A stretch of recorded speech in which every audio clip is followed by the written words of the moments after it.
श्रीमद् भागवत महापुराण नंदालय में रोज नवीन नवीन उत्सव हो रहे हैं, क्योंकि महामहोत्सव स्वरूप आनंद कंद श्री लालजू महाराज विराजमान है। यशोदा मैया अपने लाला को गोद से पालने में और झुला झुला करके दर्शन करते हुए आनंद ले रहे। कभी लाला किलकारी मारता है, कभी आंख खोलकर मैया की तरफ देखता है तो जशोदा हरी पालने झुलावे, जशोदा हरी पालने झुलावे, हलरावे दुलरावे मल्हावे, जोई सोई कछु गावे, जोई सोई कछु गावे, जसोदा हरि पालने झुलावे। मेरे लाला को आओ निंदिरिया, काहे ना निसुआवे, तू काहे न बेगी सियावे, तो को कान बुलावे। कबहू पलक हरि मूंद लेत हैं, कबहू अधर फरकावे, सोवत जान मौन होए के, रही करी करी सैन बतावे। कभी हरि आंखें मूंद लेते हैं, भैया सो गया लाला, दासियों को इशारा, कोई आवाज नहीं होनी चाहिए, मेरा कान्हा सो गया है। क्या सौभाग्य! अनंत कोटि ब्रह्मांडों का मालिक पालने में, और मैया उस सुख को ले रही जो बड़े बड़े योगियों के ध्यान में भी नहीं आते, उन प्रभु की रूप माधुरी। सोवत जानी मौन होए के रही, करी करी शैन बतावे। लाला सो गया, कोई आवाज, कोई बर्तन की आवाज, कुछ नहीं। थोड़ा सोए, फिर अकुलाव करके प्रभु आंख खोल दिए। इही अंतर अकुलाई उठे हरि। फिर जसुमती मैया बार बार लाला के वक्षा स्थल पर, छाती पर ऐसे हाथ पे, सो जा सो जा। जसुमती मधुरे गावे, जो सुख सूर अमर मुनि दुर्लभ, सो नंद भामिनी पावे, जसोदा हरि पालने झुलावे। देखो भगवान की लीला में ये देखने को मिल रहा है कि सदैव एक सा नहीं रहता। अगर सुख तो विपत्ति, फिर सुख तो फिर विपत्ति। मैया ने देखा लाला पालने में सो गया, लाला के लिए अपने हाथ से दूध गर्म करती, अपने हाथ से मक्खन निकालती, सेवा में लग गई। इधर कंस भयभीत हो गया, पूतना मार डाली गई, निश्चित हो गया ये कोई साधारण बालक नहीं है जो अभी 6वें दिन महाबली पूतना को मार डाला। कंस बड़ा सशंकित और भयभीत है। उसी समय सभा में विराजमान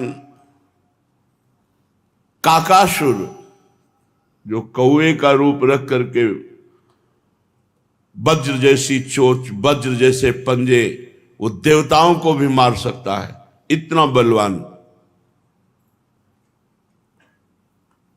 काकासुर खड़ा हुआ, हंसते हुए कहा, महाराज एक बालक के लिए आप इतने चिंतित हो गए। कंस ने कहा, आज की घटना सुनी नहीं? वो बालक है, 6 कोष का शरीर धारण करने वाली महाबली पूतना को मार डाला, चिंता की बात नहीं है। उसने कहा महाराज एक चांस हमें दीजिए, आपकी चिंता को जड़ से नष्ट कर दूंगा। कंस को लगा कि बलवान तो है ही और बुद्धिमान भी है, तो यार मेरे दोस्त यदि तुम ऐसा कर सकते हो तो हमारी मित्रता और पक्की हो जाएगी, जाओ। और नंदालय में जो अभी नवजात है प्रभु, अभी अभी नवीन कमल की तरह खिले, देखो कैसे विघ्न आते हैं, उसे मार डालो। कंस से प्रेरित होकर वो कागसुर जो कौवे का रूप रखता है, ब्रजमंडल में पहले, फिर नंद बाबा के भवन की तरफ,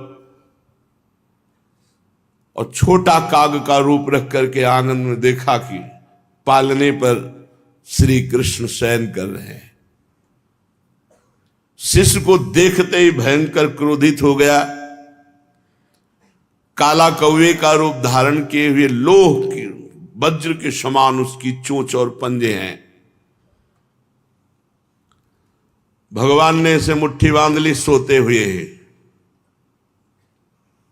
और उसने भगवान की मुट्ठी पर प्रहार करने के लिए टूट पड़ा। मैया अपनी सेवा में लगी है, देखो कैसे भगवान लीला करते, नहीं तो मैया तो बहुत डर जाती और मैया के ऊपर वो आक्रमण कर सकता था। तो मैया सेवा में गई, लाला पालने पे शयन कर रहे, शयन करते ही मुट्ठी बांध ली और उसने प्रहार किया। बाईं मुट्ठी पर चमकते हुए अपने नख जो वज्र के समान है प्रहार किया। भगवान ने जब बाईं मुट्ठी पर प्रहार किया तो दाएं हाथ से गला पकड़ लिया उसका। कंठ चापी बहुबार फिरायो, गही पटक्यो नृप पास पर्यो। वहीं से घुमा के मारा कि कंस के सामने मुंह भरा गिरा जाके।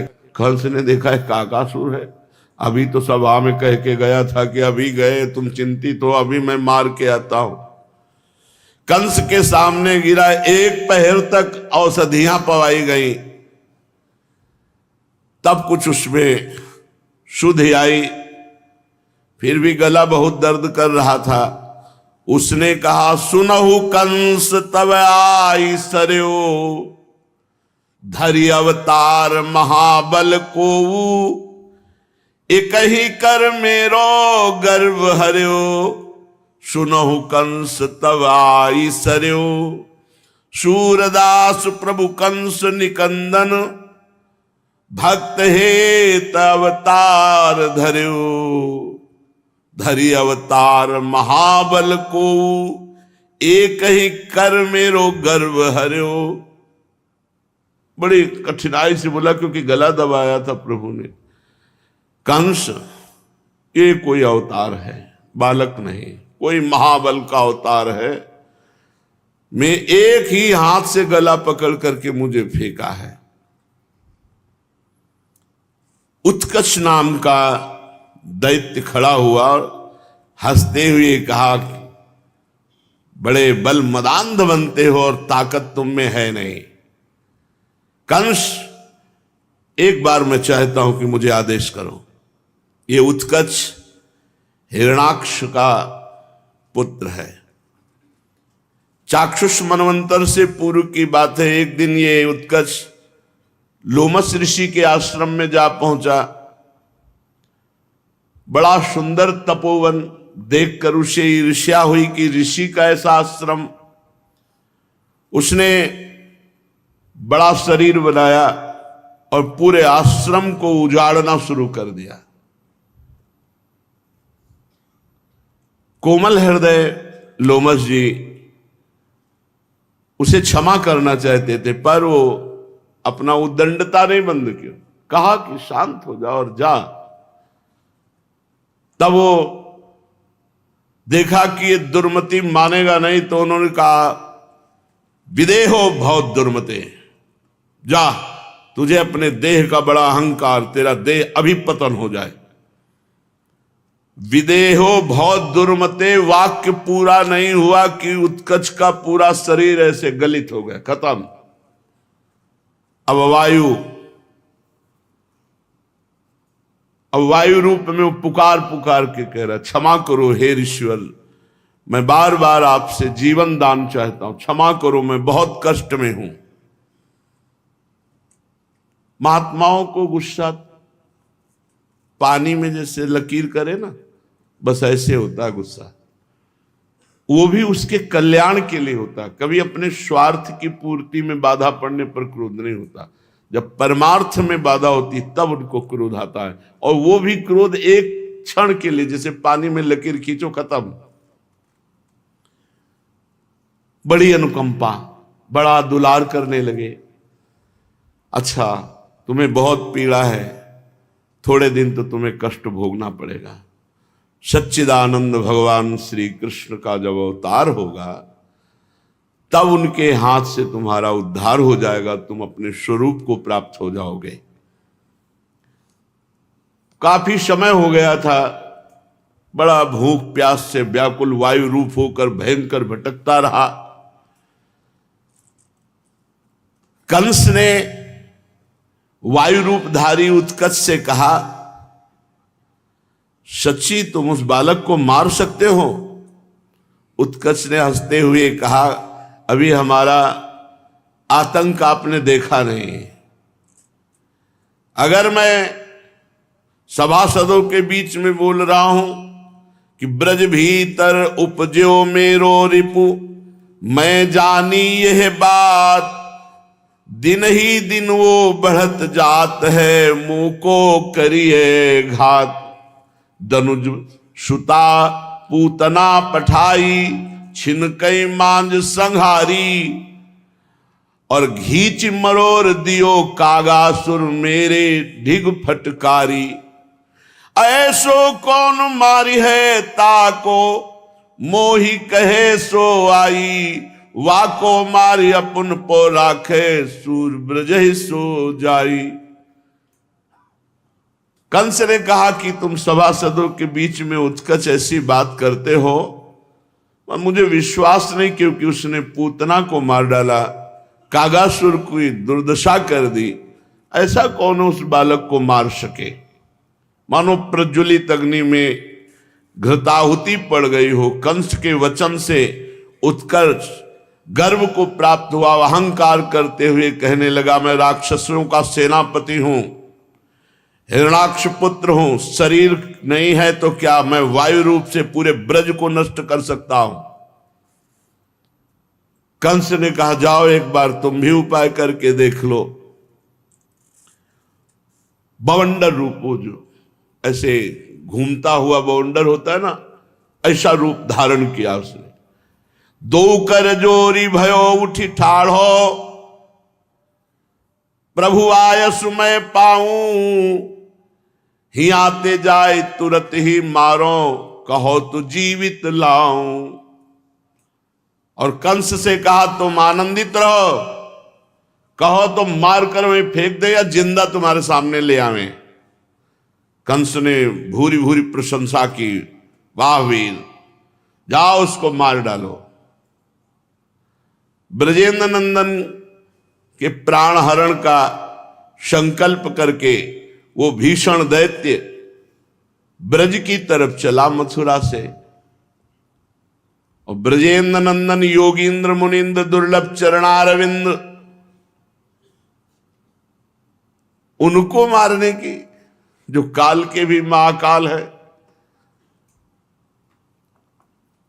बीच बीच में घबराहट पैदा हो जाती, पूतना को मार डाला, कागासुर की दुर्दशा कर दी, कहीं ऐसा तो नहीं कि मेरा शरीर तो लोमस जी ने ले लिया और जान ये ले ले। बीच बीच में घबरा जाता है, फिर रुक जाता है, फिर हिम्मत किया और बाबा के महल की सीमा पर आकर राउंड लगा रहा है। वो वैसे चलता ना, घूमता हुआ वायु चक्रवात, ऐसे मानो बाबा के महल की परिक्रमा कर रहा हो, चारों तरफ वो घूम रहा है। शरद और हेमंत की संधि का प्रभात है, चारों तरफ आनंद ही आनंद ब्रजमंडल में छाया हुआ है।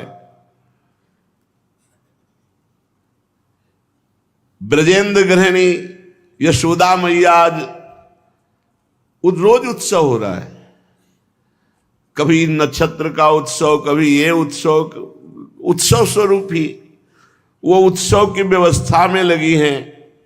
रोज ब्राह्मणों को बुलाना, अभिषेक कराना, दान देना, ब्राह्मणों को भोग पवाना, गौओं की पूजा करना, ब्रजवासियों को बुलाना, उनको पवाना, रोज उत्सव हो रहा है। रोहिणी जी के सहित वो सेवा में लगे हैं, पर धीरे से एक बार सेवा करते करते लाला का दर्शन कर लेते हैं। सुखपूर्वक लाला शयन कर रहा है। अगर जरा सा भी शंका हुई तो दौड़ करके पहुंच जाती है नजदीक, लाला को गोद में उठाती है, दुग्ध पान कराती, फिर शयन करा देती है। प्रभु उठे, भोग लगा, श्रृंगार हुआ, फिर भोग लगा, फिर शयन हुआ, फिर उत्थापन, फिर भोग लगा, फिर श्रृंगार हुआ, फिर शयन। यही तो है, यही अष्टयाम सेवा कर रही है यशोदा मैया। रोहिणी जी यशोदा मैया सेवा में लगी हैं और धात्रियां दासियां भी उनकी आज्ञा का पालन कर रही हैं। कभी कभी प्रभु बड़े जोर से किलकार मारते हैं, दौड़ पड़ती है धात्री, यशोदा जी, रोहिणी जी नजदीक आती, छोटे छोटे वाद्य रखे, झुनझुनाए, ऐसे ऐसे अखिल कोटि ब्रह्मांड नायक प्रभु किलकारियां मारते हैं। नंद नंदन अभी कोई झुनझुना बजा रहे, कोई कुछ गा रहे, इतने में धीरे से करवट ले। अरे आज मेरे लाला ने करवट लिया, करवट बदलने का उत्सव हो। अब पहली बार लाला ने करवट लिया है, दाहिनी करवट ली, फिर मैया को क्या कहना, अपार आनंद। आज करवट बदलने का उत्सव होगा, हमारे लाला ने करवट बदली है। एक ही साथ तुमुल ध्वनि हो गई, बाबा को सूचना करो, ब्राह्मणों को बुला। अरे लाडले है, मंत्रोच्चारण करें, उनको गौएं दान करो। लाला ने करवट स्वयं बदली है, स्वयं करवट ली है। यशोदा मैया मुख चुम्बन करती हैं, हृदय से लगाती हैं।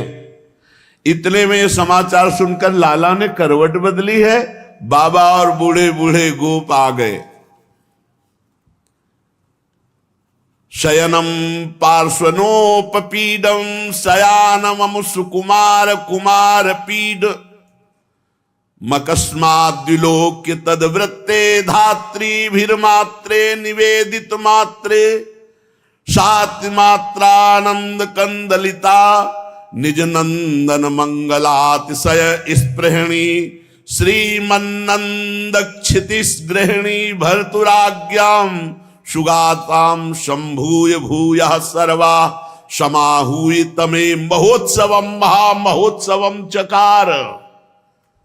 बाबा आए, आज मेरे लाला ने करवट बदली, महोत्सव हो, नहीं महामहोत्सव हो, पूरे ब्रजमंडल को पवाओ। आज लाला स्वयं अपनी शक्ति से करवट बदला है। बाबा ये शक्ति दे रखा, नहीं देखा कि लाला छाती में चढ़ के पूतला को मारा, कागासुर को मरोड़ दिया। ये वात्सल्य में नहीं दिखाई देता। उनको लगता है भगवान मेरे नारायण ने मेरे बालक की रक्षा की। नंद द्वार पर शंख ध्वनि, दुंदुभी, भेरी, वेणु, वीणा, मृदंग, ये सब बाजे बजने लगे। मंगल गान करती हुई ब्रजांगनाएं नंद महल में आने लगी। धान्य, दूर्वा, हरिद्रा, चंदन, मांगलिक द्रव्य हाथ में लेकर गोपियों का दल वेदज्ञ ब्राह्मण ब्रजेंद्र नंदन ने समस्त ब्रह्म ऋषियों के चरण धोए और स्वर्ण के पात्रों में भर भर करके रत्न अन्न राशियां दान की, सुंदर बहुमूल्य वस्त्र, रत्नाभूषण, मणिमालाएं, ये सब ब्रह्म ऋषियों को दान की। फिर करोड़ों की संख्या में गौ दान किया, नंद उपनंद सब। और जहां भगवान है वहां कभी कमी नहीं होती, करोड़ दान करे तो कई करोड़ व्यवस्था हो जाती है। ब्रजेंद्र की पूजा से संतुष्ट ब्राह्मणों ने आशीर्वाद दिया, लाला चिरजीवी है। ये हृदय से आशीर्वाद देते हैं। महिलाएं जो ब्रज युवतियां हैं, वो जो गांव के गीत गाए जाते हैं अपने गीत गा रही हैं। ब्रजरानी ने उपटन लगा करके लाला को स्नान कराया। जब ऊपर से जल डालते तो लाला किलकारी करता है। देखो भावना में, देखो सुख मिलता है भावना में डूबने से। बड़ी सी थाल है, पहले गोदी में लेकर के अंगराग उपटन लगाती, फिर बीच थाल में खड़ी कर देती और अनुकूल जल के द्वारा प्रभु का अभिषेक, स्नान करा रहे। प्रभु कैसे आनंदित हो रहे, घुंघराली अलकावली, विशाल नेत्र, श्याम कांति, मुस्कुरा रहे हैं, किलकारी कर, जैसे जल डाले ना तो ऐसे नहीं हो, ऐसे बाल गोविंद। जो युवतियां हैं वो गीत गा रही हैं, सर्वांग जल से अभिषिक्त करके स्नान कराकर मैया अपने अंचल से पूछती है। बाद में गोद में लेकर के गोरोचन का तिलक लगाती है। फिर अनामिका से अच्छी तरह पोंछ करके काजल लेती है और बड़े बड़े अरविंदाक्ष नेत्रों में काजल लगाती है।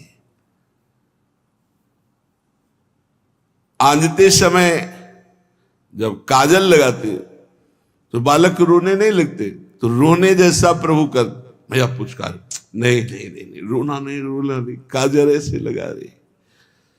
ये सुख मिलता है उपासना से। जिनके सूर्य और चंद्र नेत्रों से प्रकाशित होते हैं उनको प्रकाश मिलता है उन आंखों में, यशोदा में। और प्रभु रोने जैसा करते तो पुचकारते, रोना नहीं, रोना नहीं, पर वो रो ही देते हैं।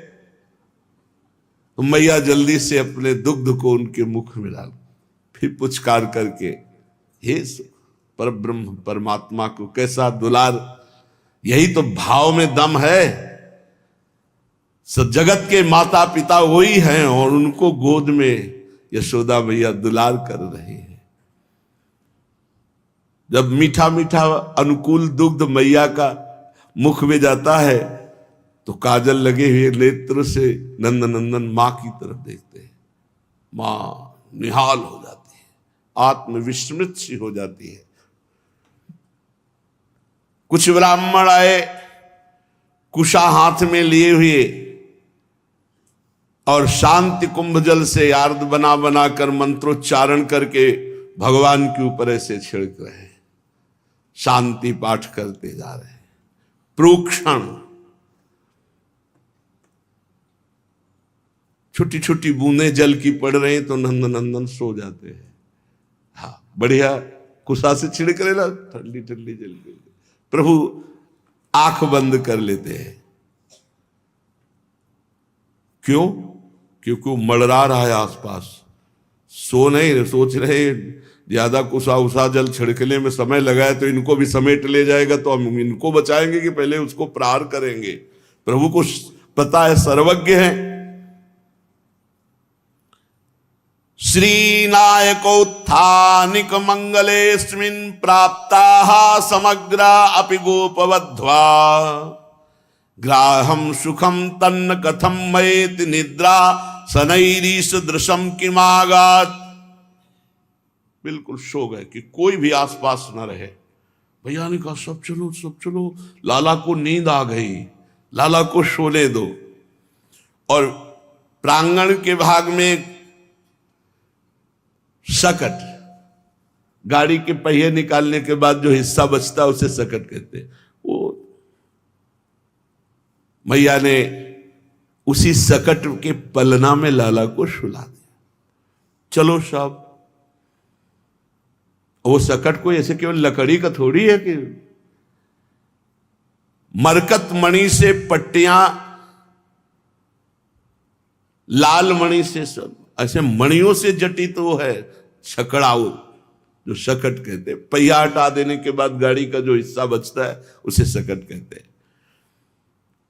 मैया ने धीरे से तकिया लगाया, सुला दिया और सबसे कहा यहां से हट चलो, लाला को नींद आ गई है। अचिंत लीला महाशक्ति ये सब संविधान बना रहे हैं, नहीं तो गड़बड़ हो जाएगा, पूरा परिकर परेशान हो जाएगा। ब्रज महिषी, अब यशोदा जी, रोहिणी जी जो आए हुए ब्रजवासी जन, उनको खवाने पियाने स्वागत में यशोदानंदन की दृष्टि उस महान राक्षस पर है जो मारने आया है, आंख भर मूंदे हुए हैं। उत्कच दैत्य सीधे आंगन में आया, सूक्ष्म रूप रखा और अत्यंत आनंदित हुआ कि अब सकट के नीचे है, बस अपना भार बढ़ाना है, सकट पे रख के नीचे गिरेगा और बालक मर जाएगा। वायु रूप उत्कच उस सकट को अपना लक्ष्य बनाया जिसमें नीचे लालजू शयन कर रहे हैं। लालजू ने दृष्टि डाली, आओ बेटा, तुम्हारे बाप तो हम ही है, जगत के तो है ही, लेकिन तुम्हारे भी है, तुम कितनी चतुरता करोगे, हमें तुम बालक समझते हो। भगवान ने दृष्टि से देखा, कितने भाग्यशाली है जो दृष्टि बड़े बड़े ऋषि मुनि आराधना करके चाहते हैं, वो उसको सहज मिल रही है। भगवान ने एक अंगूठा मुंह में डाला और चूसने लगे, मानो उसको दिखा रहे हैं कि मैं जग रहा हूं, सो नहीं रहा हूं। वहां कोई आसपास नहीं। भगवान ने ऐसी लीला की, शयन की, कि सब चले गए थे।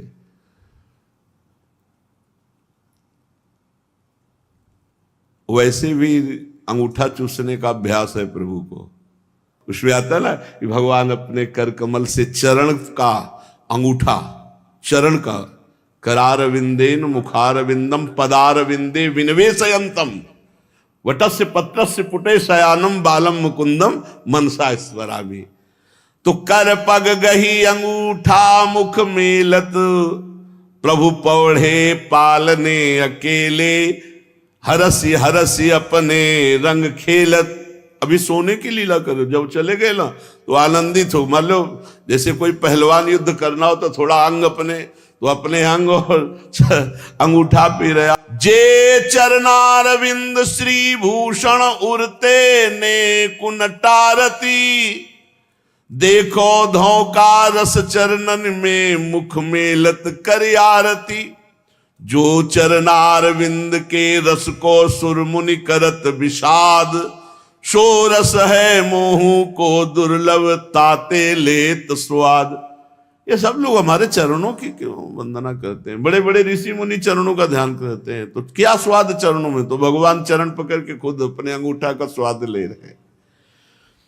इसी समय वो सकट पे पहुंचा वही उत्कच, और एक बार भगवान को देखा। सा पूतना पोथ कोयम पोतो विसंकट, सकटाधरस्तादास्ते साक्षात मृत्युम विधातुम तुम नो कोपि, जंतुर्मस्य शक्यतीति लक्ष्यते छद्म रूप सद्म तयाचा पूतना संस्थिता, तस्मादमूर्तैव सन्नो पूर्तये भवानी। ये पूतना को मार दिया, छोटा सा नीलमणि ये पूतना को मार दिया। सा पूतना पोथ कोयम पोतो, अरे पूतना क्या थी, उसको इसने मार दिया। मुझे तो विश्वास नहीं होता कि ये पूतना को मार सकता है। उत्कर्ष ने देखा, तो भी मैं आज इसके प्राण हर ही लूंगा, यह वैसे तो बहुत सुंदर है और इतना सुकुमार है कि पूतना को कैसे मार सकता है। ऐसा निश्चय करके सकटे पर अपना जाकर बैठ गया और वजन बढ़ाने लगा। आसुरी माया का विस्तार, सकटा भारी वजन, और उसने जितना वजन लगाया पूरा अपनी आसुरी माया का कि नंद नंदन इसी के नीचे पिस जाएंगे। और उत्कल को पता नहीं था कि अनंत ब्रह्मांड एक रोमकूप में धारण करते हैं, एक रोमकूप में दिखरावाते माता अद्भुरो प्रचंड, रोम रोम प्रति लागे कोटि कोटि ब्रह्मांड, ब्रह्मांड निकाया निर्मित माया, रोम रोम प्रतिवेद कहे। क्या जाने हो असुर, भगवान को पीस डालने की इच्छा से पूरा भार रख दिया उस छकड़े के ऊपर। भगवान ने कहा कि तू धूर्तता यहीं दिखाने आया है हमारे घर में। किलकारी मारी उस चरण ऐसे, एक चरण ऐसे लगा दिया छकड़े पे। पालने से काफी दूर होगा छकड़ा। और छोटे से नंद नंदन बामन बन के गए थे तो पहला पग ब्रह्मलोक गया था। ये है ये, वो पूरी ताकत लगा रहा है, छकड़ा टस से मस नहीं हो रहा। छोटे से नंद नंदन का एक चरण केवल से पूरी ताकत लगा रहा है। सकटासुर वही उत्कर्ष। उत्कट ने सोचा कि कहीं और गोपगण आ गए तो हमारी बात बिगड़ जाएगी। पूरा फिर संकल्प करके माया के द्वारा पूरा बल, लेकिन जितनी माया है उन सब मायापति तो भगवान है। कहां वात्सल्य रस से दुलार करने वाले बाबा और मैया के द्वारा पोषित लालजू। लालजू ने योग माया की तरफ देखा कि बहुत उपद्रव कर रहा है ये। ब्रजेंद्र नंदन के वात्सल्य का आस्वादन, कहा मैं बालक हूं और ये उत्कच उपद्रव मचाने आया है। योग माया ने कहा सरकार बस आपका इशारा ही काफी है। जहां प्रभु थे सकटा ऐसा उल्टा कि नीचे सकटासुर वही उत्कच, और योग माया ने अपना बल विस्तार किया, किचकिचा गए, वही मर गए। भगवान की अनंत शक्तियां हैं। वो अंदर से काख रहा है, रो रहा है, करुण क्रंदन कर रहा है। योग माया ने आवाज बंद कर दी। जैसे अभी भगवान यहां प्रकट हो तो ना किसी को शब्द सुनाई देगा, ना किसी को रूप दिखाई देगा, ना भगवान जितना कार्य करते हैं वो सब योग माया से कहते हैं। भगवान अगर योग माया तो एक को जिसको दर्शन देना होगा वही केवल देख सकता है, वही सुन सकता है भगवान क्या कह रहे, दूसरा नहीं। तो वहां आवाज बंद कर दी। योग माया मुपाश्रिता। गोप गोपांगनाएं इतना चीखा वो दैत्य छकड़े के नीचे, और योग माया का दबाव, पिसा चला जा रहा है, मार चीख रहा, लेकिन घर में किसी के कान में आवाज नहीं पड़ रही। योग माया ब्रजेंद्र नंदन के इशारे में चलने वाली है। दैत्य मर गया, लेकिन सकटे में स्पर्श लालजू का चरण, और सकटे में वो था तो लालजू के चरण के स्पर्श मात्र से, छकड़े के स्पर्श मात्र से वो दिव्य रूप में आ गया। उसका आसुरी शरीर, वो तो मर गया। भगवान के अब योग माया इस समय किसी को आने नहीं दे रही। भगवान के सामने दिव्य रूप धारण करके चरणों में योग माया ने आदेश के तुरंत अंतर, यहां विनय और प्रार्थना का भी समय नहीं।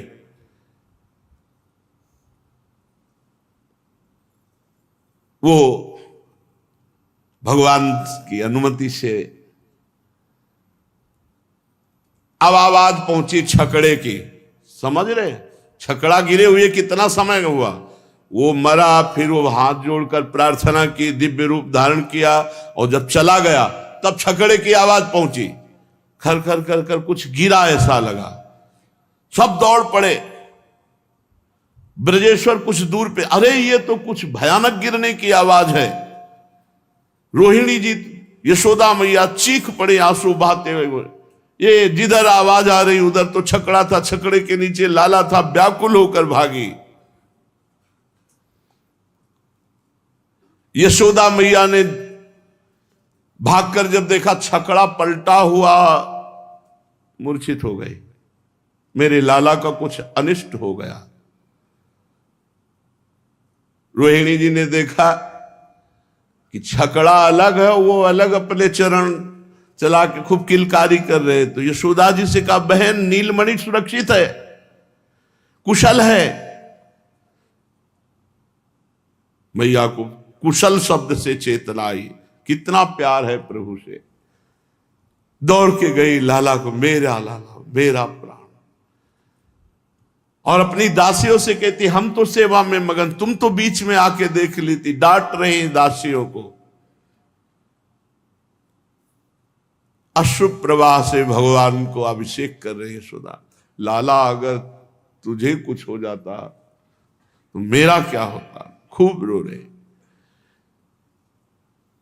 बालों में नवनीतस्य मृदुलस त्रैमासिको श्यांतिके हा कष्टम सकटस्य भूमि पतनाद भंगोय अकस्मात। नंद बाबा आदि बड़े बड़े बूढ़े ब्रजगोप सोच रहे, ये तो छोटा सा लाला और ये सकटा कैसे पलट गया, ये तो बहुत मजबूत रेशम की रस्सियों से बना हुआ, ये ऐसा कैसे हो सकता है। तच्छ्रुत्वापि न मे गतम यदि सुभिस्ते नास्मि ब्रजाधिका। और थोड़ा तो आवाज होती, एकदम कैसे पलट गया। रस्सी टूटती, कुछ थोड़ा आवाज होती, कैसा ये। हाय रे, मेरा नवनील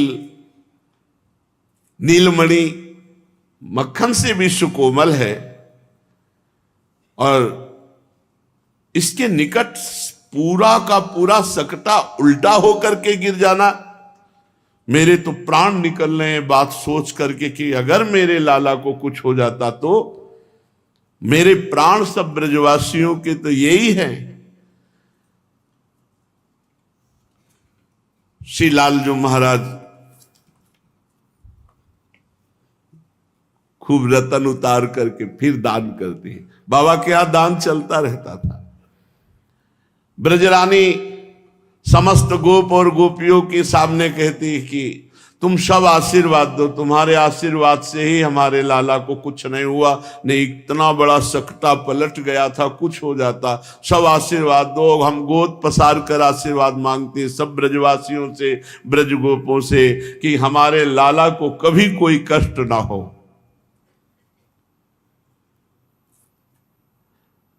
अब नंद भवन में बड़ी सावधानी रख ली जा रही। फिर ब्राह्मणों को बुलाया, स्वस्थ वाचन मंगल दान।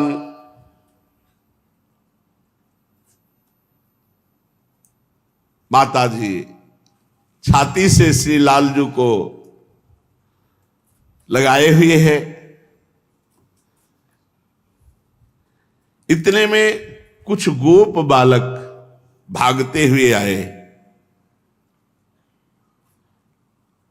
और वो लालजू से उनके नित्य सिखाए, लालजू से कुछ बात कर रहे हैं तोतली बाड़ी में। मामा मम पापार्षतः सूर्यताम या यदा चा चा चा चरण मुमुत्था पितवानयाम ता ता ता तदा ते तेन स्पृष्ट मात्रो डी डी डी डी दीन इवोद वृता सोयम स स सकटा।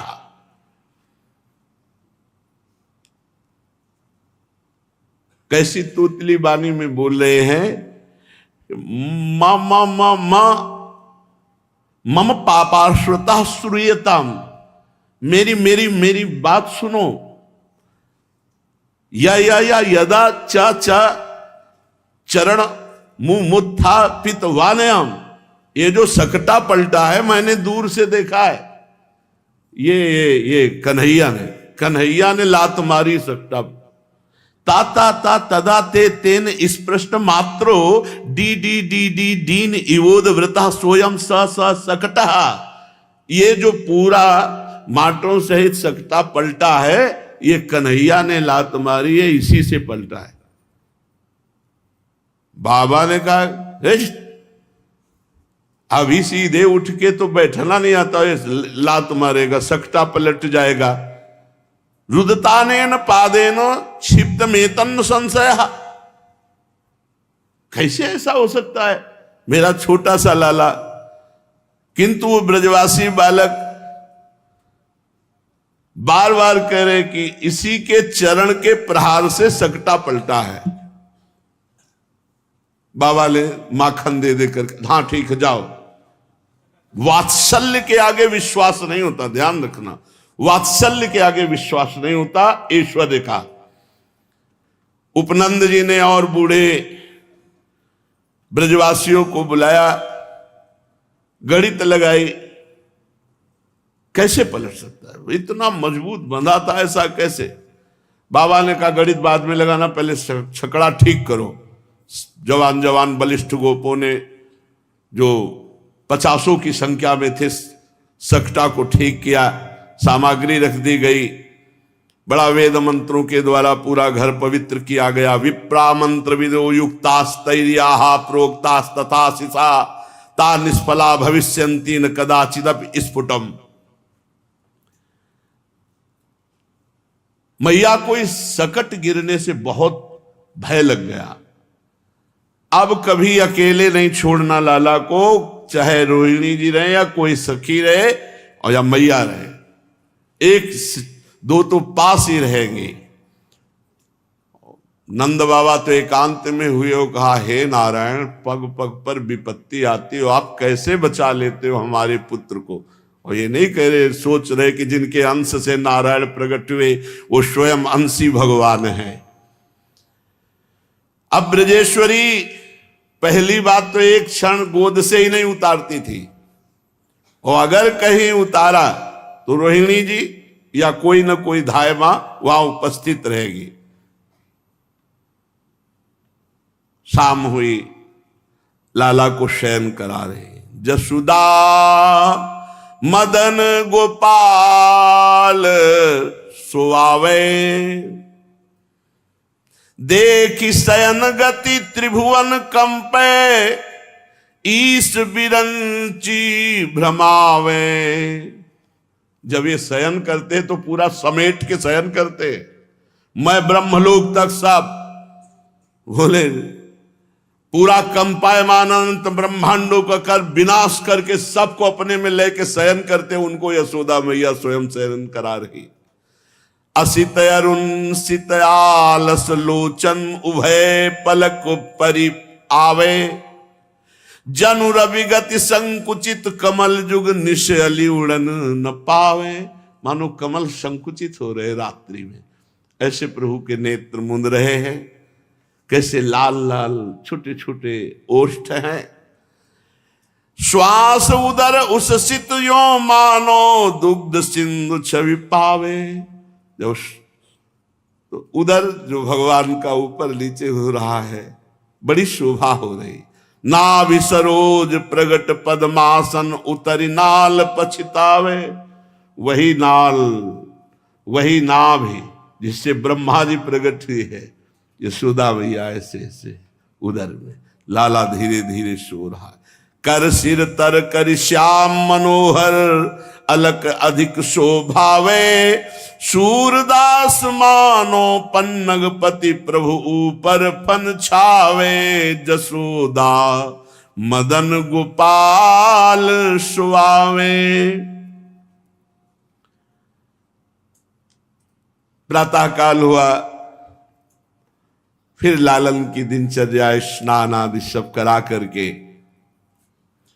शुभ्रांशु वक्तम तडिदालिलोचनम नवाब्द केशम सरधब्र विग्रहम भानु प्रभावम तमसूत रोहिणी ततच्च युक्तम सहि दिव्य बालकहा। रोहिणी के लाला बलराम जी कैसे एकदम गोरे, आज सुंदर मैया श्रृंगार करके आंखों में अंजन लगाकर सिर पर केश सवार करके और श्याम वर्ण के वस्त्र धारण कराए। बलराम जी अधिकतर पसंद करते श्याम वर्ण प्रभु के श्रीअंग का, गोरे हैं, बस प्रियालाल जैसी जोड़ी है, एक गोरा एक सांवला। सूर्य के समान दुर्धर्ष तेज है बलराम जी का। ऐसे परम सुंदर बालक को, और इधर यशोदा मैया ने श्याम सुंदर का श्रृंगार किया। बलराम जी बड़े हैं, बहुत ही दिव्य भगवान का बाल स्वरूप है। बलराम जी को तो पूरा वस्त्र धारण कराए और इनको झगुलिया, पीत धोती, ऐसे घुंघराली अलकावली, काजल लगाया। फिर ब्राह्मणों को बुलाया, जात कर्म संस्कार, क्योंकि आज नाम रखा जाएगा, अभी तक नाम नहीं रखा गया। वसुदेव ने पहले ही जब गए थे मथुरा कर देने नंद बाबा, तो बता दिया था कि ज्यादा जोर का उत्सव कोई मत करना, हमारा भी लाला आपके यहां है, रोहिणी पुत्र बलराम। ये बात कंस को अगर पता चली तो खतरा हो जाएगा, इसलिए अगर आप जो भी उत्सव बालकों के करें बड़े गुप्त रूप से करें, अन्यथा राक्षस अनिष्ट कर देंगे। अभी तक बलराम जी का दर्शन सार्वजनिक रूप से किसी भी ब्रजवासी को नहीं हुआ था, इतना गुप्त रखा गया था। रोहिणी तनय के दर्शन ब्रजवासियों को नहीं, लाला के तो हो गए बाबा के, लेकिन बलराम जी को इतना छुपा के रखा गया था क्योंकि देवकी जी की 6 संतान मार डाले थे, तो इससे भय था देवकी जी की ही तो संतान बलराम जी भी हैं, आकर्षण करके रोहिणी जी के गर्भ में आए थे। वसुदेव जी की पत्नी, इसलिए बहुत नंद बाबा गुप्त रखे थे। और पहले ही जन्म बलराम जी का हुआ है, पर कोई उत्सव नहीं मनाया बलराम जी के जन्मदिन का। अभी तक कोई उत्सव बलराम जी का नहीं। इतना नंद नंदन का उत्सव हो गया, अभी तक बलराम जी को आंगन में नहीं लाया गया क्योंकि डर था। अब सबसे पहले बलराम जी को अब लाया गया है नंद नंदन के पास। अभी तक गुप्त रूप से बलराम जी को रखा गया। जो ही बलराम जी ने, वो तो उन्हीं के संगे हृदय ही हैं, पर जे ही प्रथम बार नंद नंदन को देखा तो आनंद अश्रु बलराम जी के चल रहे, छवि में भर गए, मानो समाधि लग गई अपने प्रभु को देखकर। शेष जी है ना, रोहिणी तनय यशोदानंदन का ये परस्पर प्रथम मिलन, पूज्य राधा बाबा लिख रहे हैं, ये प्रथम मिलन यहां है, अभी तक नहीं मिले। कितने आश्चर्य की बात है, कितना बलराम जी को गुप्त रखा गया। शुभ मुहूर्त, बड़े बड़े ब्राह्मण बालक युगल मिदो पृथगालयाम्बनतामेव, अलग गुप्त महल में रखा गया था बलराम जी को, जहां किसी का भी प्रवेश नहीं, केवल रोहिणी जी जाकर उनको पवाना शयन कराना बस। आज वहां से बाहर निकाल करके श्रृंगार, ऐसा गोरा रूप बलराम जी का, ऐसा सुंदर रूप नंद नंदन के पास आए। लालजू किलकारियां मार रहे हैं। अब एक ही जगह राम और श्याम, माताएं देख देख कर तृण तोड़ती है, नजर न लग जाए जोड़ी पर। रोहिणी जी तो अतिशय प्यार में भर कर यशोदा मैया से कहा लाओ लाला को, और यशोदा मैया ने बलराम जी को गोद में ले लिया। ब्रजेंद्र नंदन का आज नामकरण संस्कार होगा। सुंदर धीमी गति के वाद्य बजाए गए, स्वस्ति वाचन हो रहा, और महान ऋषि गर्गाचार्य जी दोनों का नामकरण संस्कार करने के लिए आए।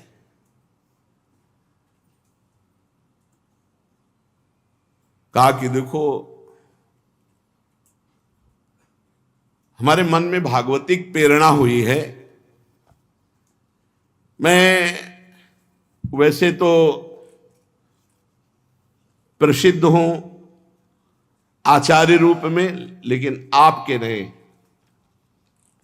और अगर हम नामकरण संस्कार भगवत प्रेरित होकर के यहां आए हैं, और अगर ये बात कंस को पता चली तो निश्चित समझ जाएगा कि वसुदेव जी के ही पुत्र वहां हैं, और कोई न कोई खतरा कर देगा। इसलिए हम चाहते हैं कि गुप्त रूप से नामकरण संस्कार हो जाए। यदुवंशियों का कुल पुरोहित हूं, पर करना मुझे नामकरण संस्कार, और सही बताए तो वसुदेव जी ने ही मुझे भेजा है। नंद बाबा बहुत प्रसन्न हुए, हाथ जोड़ करके चरणों में प्रणाम किया, कहा मानो स्वयं भगवान पधारे। गर्गाचार्य जी आप विराजिए। उनके चरण धोए, आरती पूजा की, बड़ा अभिनंदन किया, और कहा भगवान संत तो पूर्ण काम होते हैं, वो तो हम जैसे गृहस्थों को पावन करने के लिए पधारते हैं। आप जैसे महात्माओं का हमारे जैसे गृहस्थों के घर आ जाना परम कल्याण का स्वरूप है। हम तो घरों में इतने उलझ गए हैं कि हमारा चित्त जो है भगवान, या देखो कैसी दैन्यता, भगवान आंगन में खेल रहे। हमें लगता है कि हमारे कल्याण के लिए भगवान नारायण ने आप जैसे महापुरुष को भेजा है। प्रभु आप जैसे संत इंद्रिय और बुद्धि की सीमा के बाहर के हैं, हम पहचान नहीं सकते, लेकिन आप सब त्रिकालज्ञ महापुरुष हैं, ज्योतिष शास्त्र के ज्ञाता हैं, ब्रह्मवेताओं में श्रेष्ठ हैं। आज्ञा कीजिए। उन्होंने कहा कि मैं यदुवंशियों के आचार्य के रूप में जगत में प्रसिद्ध हूं। यदि मैं प्रगट उत्सव रूप करके तुम्हारे पुत्रों का नाम रखूंगा तो कंस पक्का समझ जाएगा। कंस की बुद्धि बुरी है, वो पाप सोचा करते हो। वसुदेव जी के साथ तुम्हारी घनिष्ठ मित्रता है, और जब से उसने सुना देवकी की कन्या, तो उसने निश्चय कर लिया कि देवकी की कन्या नहीं हो सकती। आकाशवाणी थी 8वां पुत्र होगा, जरूर कुछ अगर उसको पता लग गया तो फिर अनिष्ट हो सकता है। तुम्हारे पुत्र का संस्कार कर दूं और तुम्हारा पुत्र को वसुदेव का लड़का मानकर कुछ अनिष्ट करे, इसलिए वो आया हूं करने नामकरण संस्कार, पर गुप्त रूप से करूंगा। नंद बाबा ने कहा आचार्य गौशाला में चलते हैं। महल में तो आना जाना सबका लगा रहता है, गौशाला में एकदम एकांत बंद करके वह चुपचाप फिर नामकरण संस्कार, सिर्फ हम आप और बालक, गर्गाचार्य जी ने कहा ये बात ठीक है। आए ही थे संस्कार करने भगवत प्रेरणा से। जब नंद बाबा ने ऐसी प्रार्थना की तो एकांत में गुप्त रूप से गौशाला में भगवान का नामकरण संस्कार हुआ है। गर्गाचार्य जी ने यशोदा मैया की तरफ देखा। आपको पहले बताया कि अत्यंत दुलार में बलराम जी को यशोदा मैया ने ले लिया और रोहिणी जी ने श्याम जी को ले लिया और ऐसे ही गौशाला में बैठ गई। तो यशोदा जी की तरफ देख कहते ये रोहिणी का पुत्र है, त्रिकालज्ञ महापुरुष है, ये रोहिणी का पुत्र है और ये सारे जगत को आनंद देने वाला होगा, इसलिए इसका नाम होगा राम। और ये अपार बल की, असीम बल की मूर्ति है, इसलिए इसका नाम होगा बल, और दोनों मिला के नाम होगा बलराम। और ये यदुवंशियों में और तुम लोगों में कभी भेदभाव नहीं करेगा, इसलिए इसका एक नाम होगा संकर्षण। ये सबको खींचता है अपनी तरफ। और ये रोहिणी की गोद में जो सांवला सांवला है ना, इसकी तो क्या महिमा कहूं, ये तो प्रत्येक युग में जन्म लेता है। ये पीछे बहुत रक्तपीत आदि विभिन्न रंग स्वीकार करके अवतार ले चुका है। अब की बार ये श्याम वर्ण हुआ, इसलिए इसका नाम होगा कृष्ण। गर्गाचार्य जी ने कृष्ण नामकरण संस्कार में कृष्ण नाम, वैसे तो भगवान के अनंत नाम है। नंद जी, ये तुम्हारा पुत्र पहले कभी वसुदेव जी के यहां भी प्रकट हुआ था। इस रहस्य को जानने वाले इसका नाम श्रीमान वासुदेव। तुम्हारे पुत्र के इतने नाम है कि हम रात दिन अगर उच्चारण करें तो भी पार नहीं पा सकते। अनंत नाम, अनंत गुण, अनंत कर्म। उन नामों को, उन गुणों को, उन प्रभाव को तो मैं जानता हूं, लेकिन संसार के सब प्राणी नहीं जानते। गर्गाचार्य जी ने कहा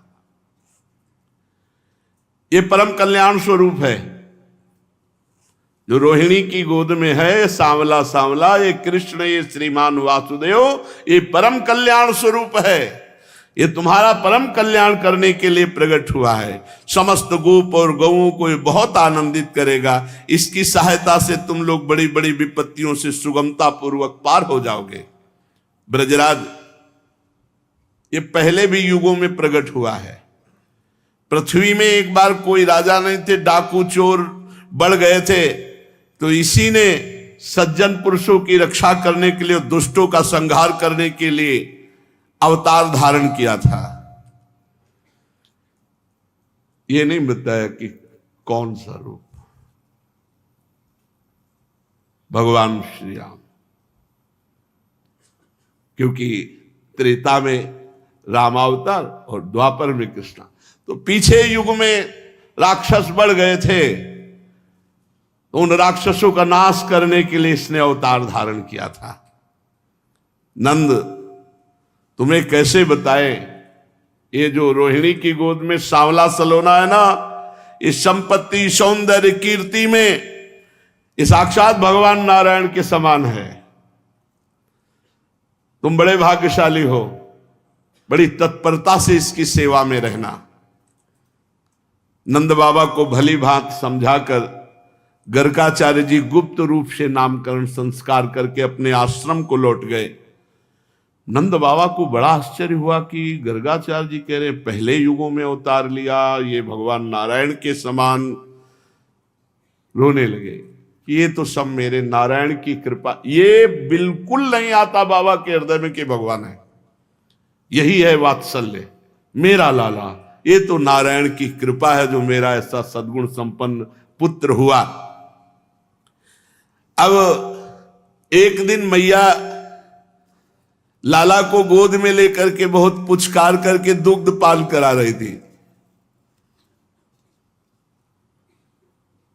लाला पीते चले जा रहे थे और मैया पिलाती चली जा रही थी वात्सल्य में भरकर।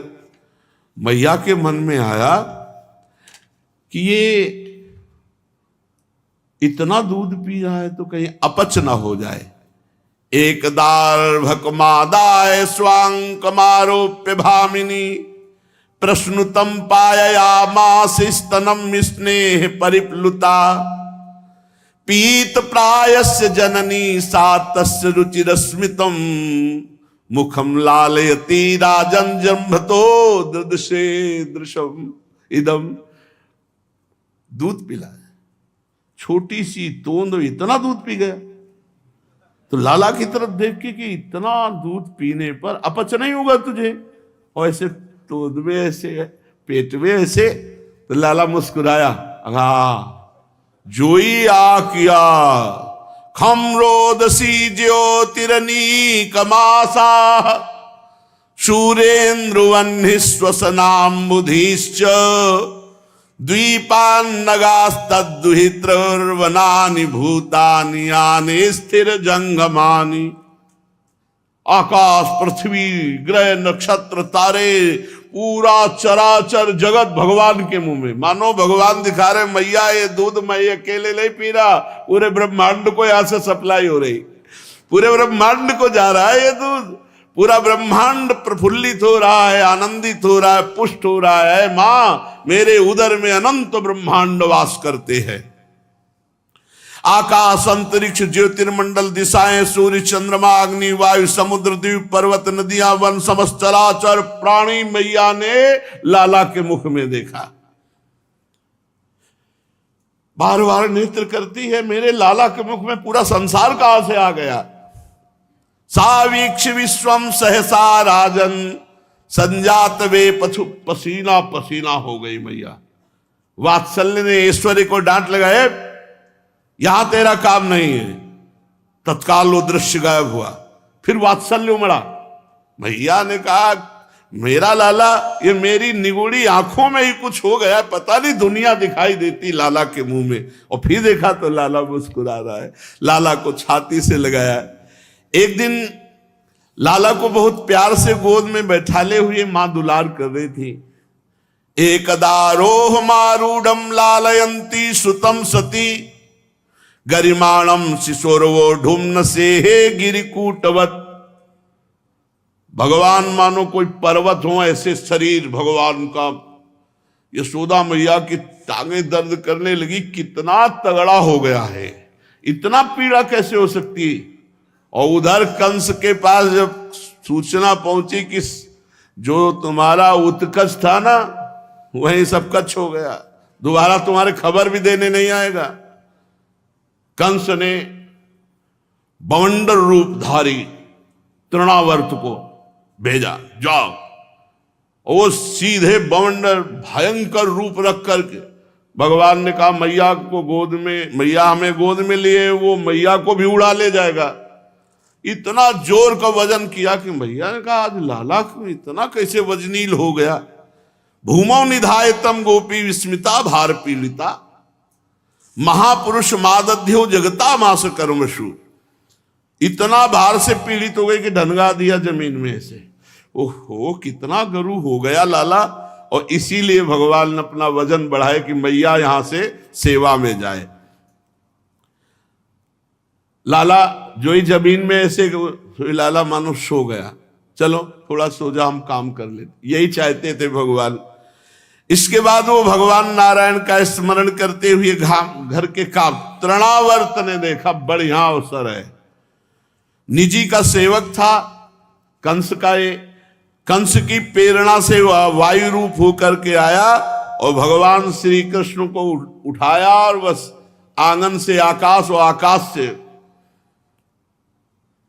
ब्रजरज से पूरा गोकुल ढक गया, किसी को कुछ दिखाई नहीं दे रहा। बस भयंकर साए साए वायु की आवाज और धूल भरी वायु। 48 मिनट तक तो कुछ दिखाई ही नहीं दिया, ऐसा अंधकार छा गया रज का। जब ये बवंडर चला तो मैया भाग करके वहां गई जहां लाला, लाला तो वहां था नहीं।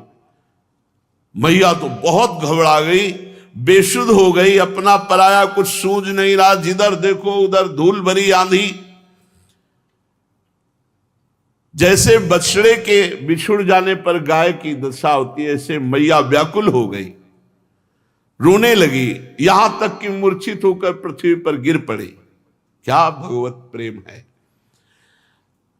भगवान ने बवंडर रूपधारी उस तृणावर्त का गला पकड़ा और जब आकाश ले गए और कस के दबा दिया, और भगवान ने इतना बोझा भारी किया कि वो सह न सका, न एक कदम आगे बढ़ सका।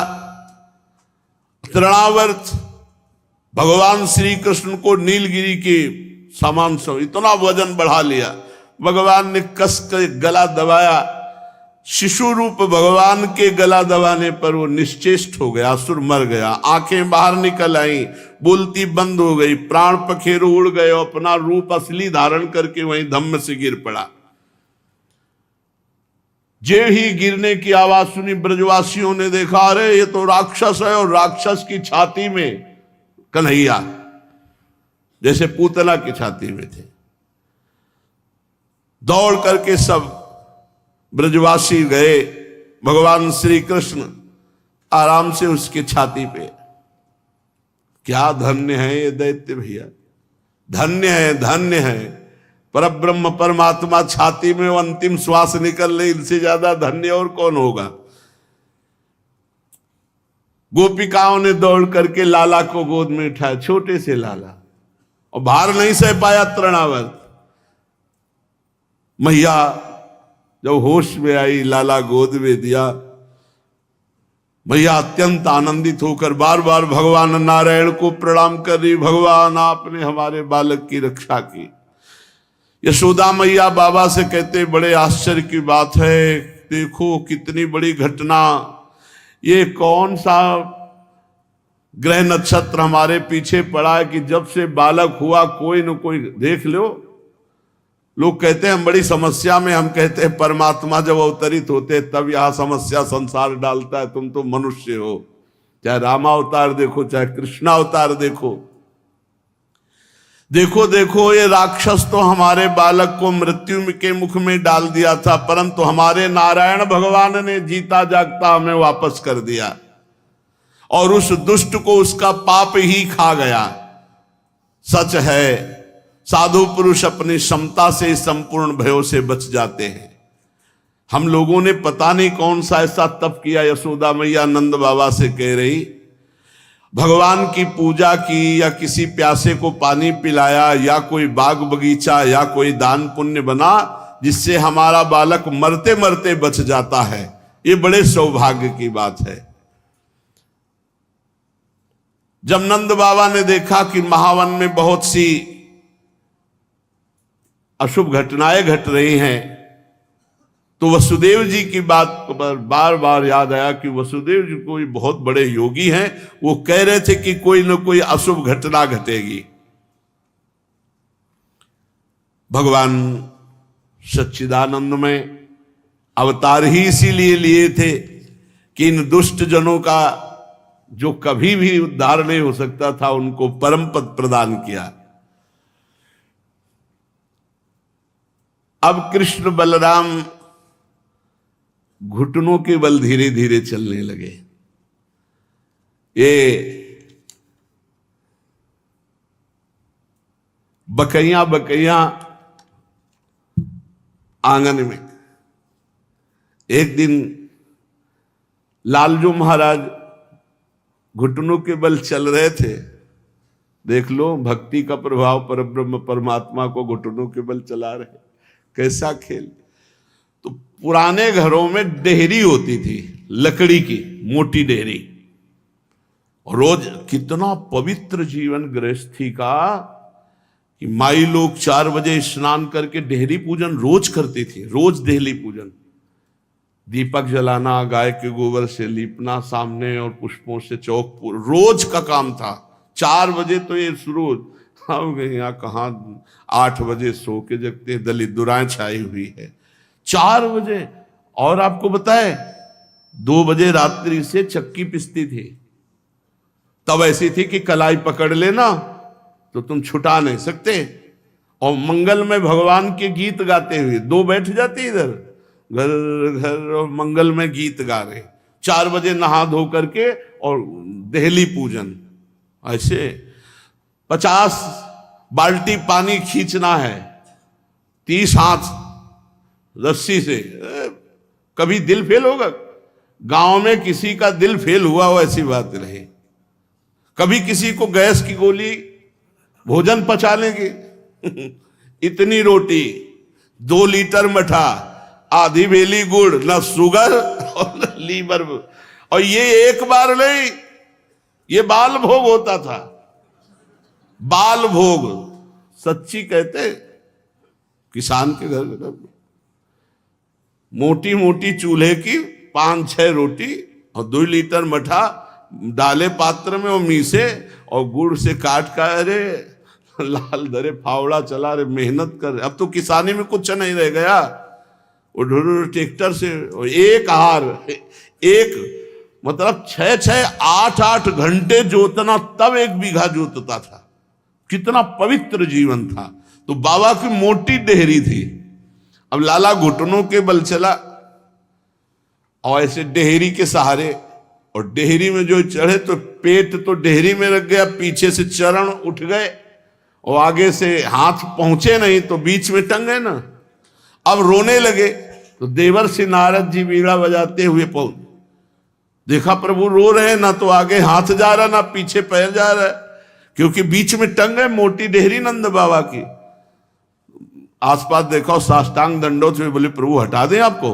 अरे बोले चलो ये तुम्हारे लिए नहीं है, ये मैया के लिए है, चुपचाप खड़े रहो। दूर जाके वहीं दूर जाके नारद जी खड़े, रोना सुन, मैया रोना सुनकर भागती हुई आई, अरे मेरे लाला दासियों को डांटा देख।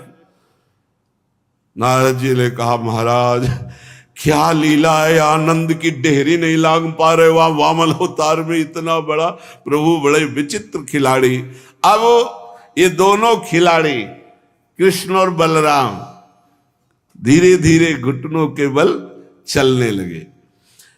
जब ये घुटनों के बल चलते हैं तो मैया ने कमर में करधनी बांधी और पैरों में घुंघरू, ऐसी रुंझुन रुंझुन आवाज होती है, ऐसे श्याम गौर जोड़ी दोनों बाबा के आंगन में खेलते हैं, मानो बाबा हर समय परमानंद में, और दोनों एक दूसरे को देखकर खिलखिला कर हंस देते हैं। एक दिन नंद नंदन बाबा के मणिजटित खंभ की तरफ धीरे से सहारे से पकड़ के उठे। देखा तो वैसे ही लाला, तो वो भी अंगुली रखता है, ये मुस्कुराते वो भी मुस्कुराता है, ये ऐसे कर रहे तो वो भी मुस्कुरा रहे, और मैया छुप करके ये लीला देख रही। बाबा के मणिजटित खंभे जो आंगन के, उनमें लाल विविध प्रकार की बाल लीलाओं से वो परमानंद यशोदा मैया को प्राप्त हो रहा है जो ब्रह्मादि को भी नहीं प्राप्त हुआ। चलते चलते किसी के पीछे लग लेते हैं, और जब वो इनको गोद में लेने को चलता है तो अरे फिर दौड़ करके पीछे घुटनों के बल ऐसे, और यशोदा मैया रोहिणी मैया ये देख देख करके आनंदित हो रही।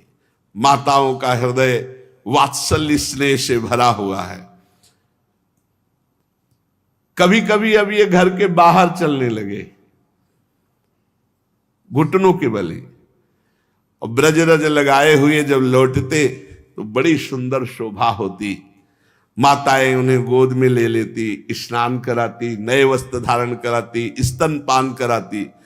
जब ये दूध पीते ना तो बीच बीच में ऐसे मुस्कुरा देते, मंद मंद मुस्कुराहट, और दूध के दांत छोटे छोटे।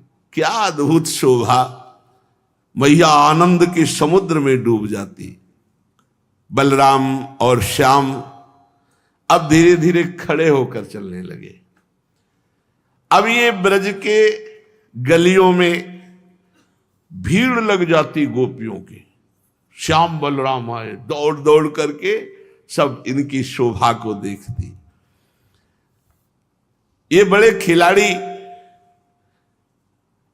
जैसे ब्रज में तो बछड़े घूमते तो बछड़े की पूंछ पकड़ लेते, और जब बछड़े भागते तो और जोर से पकड़ लेते और उनके पीछे दौड़ते।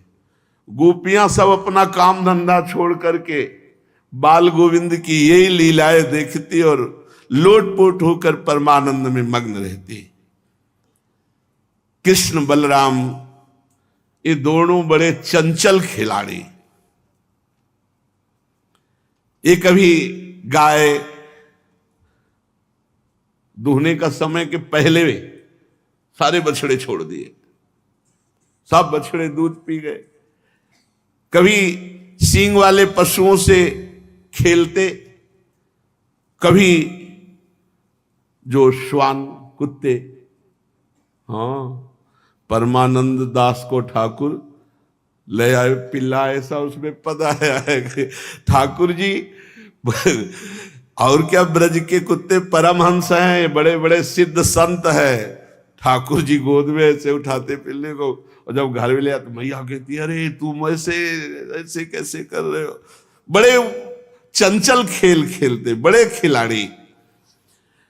कभी मोराज पक्षियों से, ये सब ब्रज के महान संत हैं। माताओं को हृदय में डर लगा रहता कहीं कुछ ऐसा न कर ले जिससे इनका अनिष्ट हो जाए, इसलिए माताएं तो घर के काम कर ही नहीं पाती, सदैव इन्हीं को देखती रहती, इन्हीं के बचाने की चिंता में रहती। अब ये यशोदा और रोहिणी के लाल घुटनों के बिना सहारे के ये चलने लगे। अब पहली शुरुआत की अपने घर से।